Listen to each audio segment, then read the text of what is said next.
You're tuned in to Ask the Master Auto Technician. Car questions? Get answers right now. Call 850-763-0555. James Auto Center, we fix it right, guaranteed. Beep, beep, beep, beep, yeah.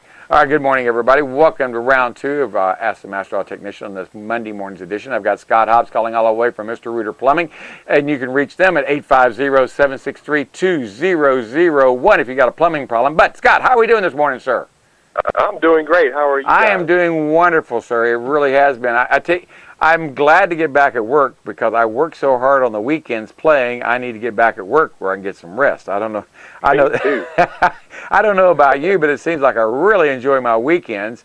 But I do enjoy my job as well because I know you enjoy your job because this is something that you've been doing for, well, just about all your life, haven't you? My whole life. We sure have. You've been doing this for your whole life. And you have gentlemen plumbers, and I will attest to that. I have never met plumbers, not just, but more than one. I've talked to maybe 3 or 4 of your plumbers that work down there, and every one of them are respectful, and they say, sir, to me. And I'm looking at them going, that's my dad, not me. Yeah. Well, that's great. It makes me feel good. Well, hey, I didn't do that. They had good home training. We just recruited them to come to work for us. Well, I'm glad you did because they're an excellent job. They're very polite. They're very nice, and they come in here and they even when I'm talking to them about their cars or their trucks or whatever, they listen and they ask good questions about how they can keep their cars maintained and what they need to do to keep them on the road. And I'm always asking them about things about what kind of the biggest problems they run into, and they seem like the biggest problems that they tell me is the same things I run into: neglect, where people neglect things over and over again. I said, you mean like driving a car with a check engine light on and with a piece of tape over it? And they go, yeah, I kind of like that, but people just see these problems and they ignore them, and then one day the sink floods or the house floods, and then they wonder why, and all these are avoidable. And they were telling me that the biggest thing that most flooding and most crises that we're talking about, like water heater failures and plumbing failures, would go away if you had a yearly inspection, because y'all know how to spot those things way before they happen. Well, that's right. We are the check engine light. You are the check engine light. That's a fact, and that's what he was right. telling me. He says he says, we know what to look for on your water heater before it fails. I go, really? And they go, yep, we know what to look for. And I said, we know what to look for on your drain pipe before it fails. I go, how do you do that? And he proceeded to tell me how we will actually go down the cleanouts from the house, and they'll run them all the way to the street and look underneath it. And he said, you'll be surprised how many times between the cleanout in the house and the street we'll find not 1 but 2 obstructions. I go, you're kidding me. He said, roots will get in every crack and cranny, and they seem to do it around, not trees, but he says around ornamental plants. That's right, shrubbery, yeah. Azalea bushes. Azalea, that's what he was telling me. I said, really? He says, everybody plants azaleas on top of their drain lines, and they wonder why their azaleas do so good, but they also wonder why their drain fields clog up. And I go, well, that's right.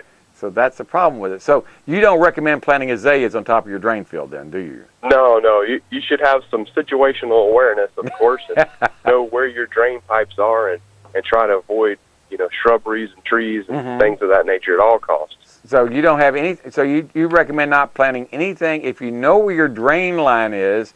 You should have plants 10 foot away from the drain line, or would you recommend? Well, the further the better, because roots, as we know, if there's a dry condition, they're going to find the moisture. If you want to plant your impatiens or your daylilies or something over them, that probably would be okay. But those roots from a shrub, they become very massive over the years. Yeah. In the first 3 or 4 or 5 years, it's probably not a problem. But as you look down and you see the trunk of that thing, as big as your arm, that has a massive root system. Well, is there anything? I mean, once they get that big, if you dig them up, you tear up your pipes. You do that. Sure. And so now you're messed up that way. Is there?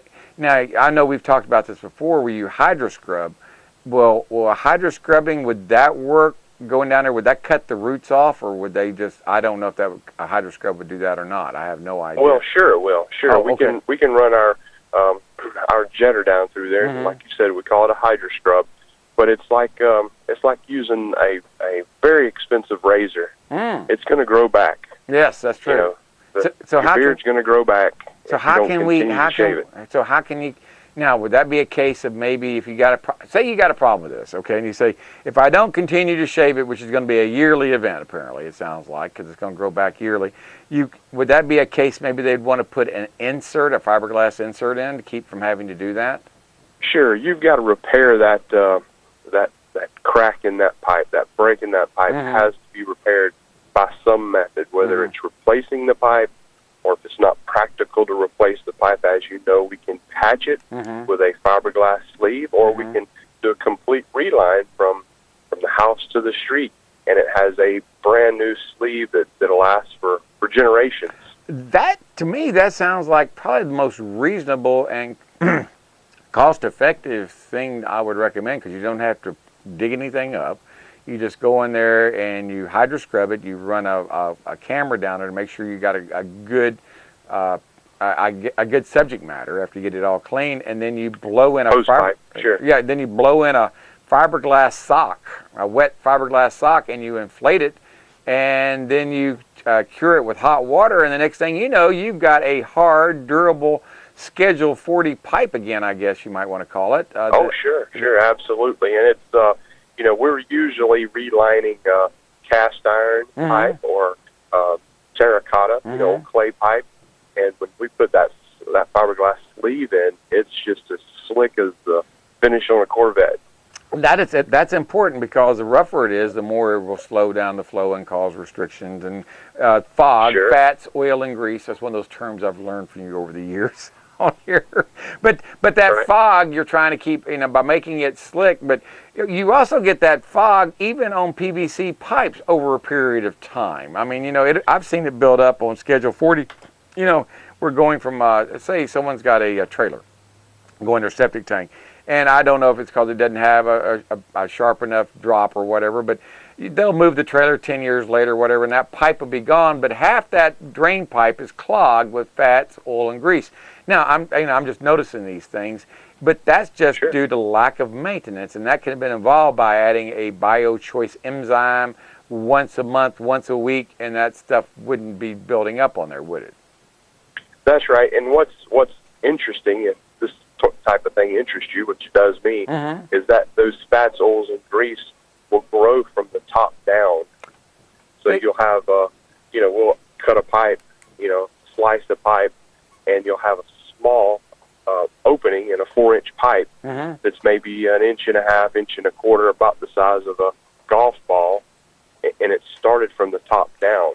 That is something I was going to ask you about. It does seem to be, you would think everything would be from the bottom up, but the fats, oil, and grease go from the top down, kind of like a stalagmite, I guess. And it's a bad bacteria growth that happens, and of course it's fed by the fats, oils, and grease. And then when we introduce the BioChoice, it's a friendly probiotic for your pipe, and it begins to eat that. That's a food source for it, and it turns it into water. It's not an enzyme that would, push the problem down into your drain field or down into the C's connection. It actually eats it and turns it into liquid. And to me, that's that would be a much better choice than for people who have septic tanks. Instead of using enzyme, like you said, go down it just pushes the problem down the line. Instead of using an enzyme to redevelop down there, you're using this BioChoice, which actually eats up the good bacteria eats up the bad bacteria, I guess you might say. That's right. And it actually does like eating yogurt. If you and I eat yogurt when we're taking antibiotics, we do that to reestablish the good bacteria in our system. Well, that's exactly what you're doing by introducing this BioChoice, because I know that when I wash clothes, sometimes we put in Clorox in the water, which destroys the good bacteria that's in your septic tank or drain fields. So it only takes one time of doing that, and all your good bacteria is gone in your septic tank. You don't have any more. Sure, and folks that you just mentioned, if you're on an antibiotic and it passes through your system, the residual goes in, and by the nature of its purpose as an antibiotic, it's going to kill the good, friendly bacteria. And that's exactly, and I forgot about that because my wife was telling me that as well. She says, believe it or not, if you're on antibiotics, when you go to the bathroom, it goes down to your septic tank. You can actually make your septic tank go bad because that antibiotics is killing the good bacteria in the septic tank. And I said, really? She says, yeah, Scott's talked about that before. And I went, golly, I guess I just didn't realize it. But in order to, I guess there's a lot of things out there working against your septic tank or your drain. Oh, there is. If you have a salt water filter that softens your water, and you use salt. Right. Salt, of course, you can purify or preserve fish or other foods with salt, and what that is doing is that's preventing bacteria from growing. So the salt can also wreak havoc as well. Wow, there's 2 strikes against my house right there because we have a salt.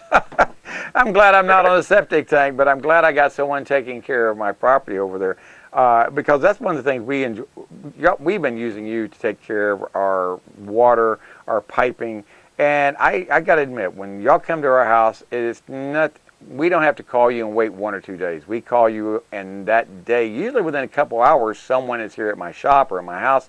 And I tell you what, Scott, that's what I try to tell people. At my shop and at your shop, we're selling service. We're not selling parts and labor. If you want parts and labor, I tell people, if you want a cheap job, you can find people to do a cheap job. But if you're looking for service, you're looking for quality, you're looking for service after the sale, you might want to contact Mr. Reuter Plumbing at 763-2001, and they can take care of your plumbing needs just like, James Auto Center takes care of your car needs.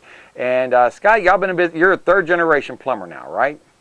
3rd generation. My father started in 1973. Of course, my grandfather, he was a plumber, a union plumber, all over the country. But just kind of coincidentally, we settled here and been serving Bay County and the surrounding counties, for 44 years. Well, a couple of weeks ago, y'all had the Hobbs family reunion. And they had it. It was so big they had to announce it in the paper and told everybody to bring a covered dish. I didn't show up, but I figured half of Bay County was there. So I think you're probably related to half of Bay County. But I didn't realize Hobbs had been around in this county for over 100 years. The name Hobbs had. It's one of the founding families in Bay County is the name Hobbs. I just had no idea. Like, I guess Emery Gay Hobbs. I don't know if you're related to him. He was someone I knew years and years ago. I think he worked as a pilot boat captain. We're not related to him through Bay County, but I think somewhere back in history we are. Oh yeah. But we'll take credit for it. They're doing good things. Well, I tell you what, I've known a lot of Hobbs in this town. I really have. But I know that y'all have been taking care of every morning. I come to do the show here, and I'm always seeing the Hobbs trucks when I'm coming here. I'm coming here at 5:45, and they're on the roads. They're either going to work or leaving there and going to someone's house.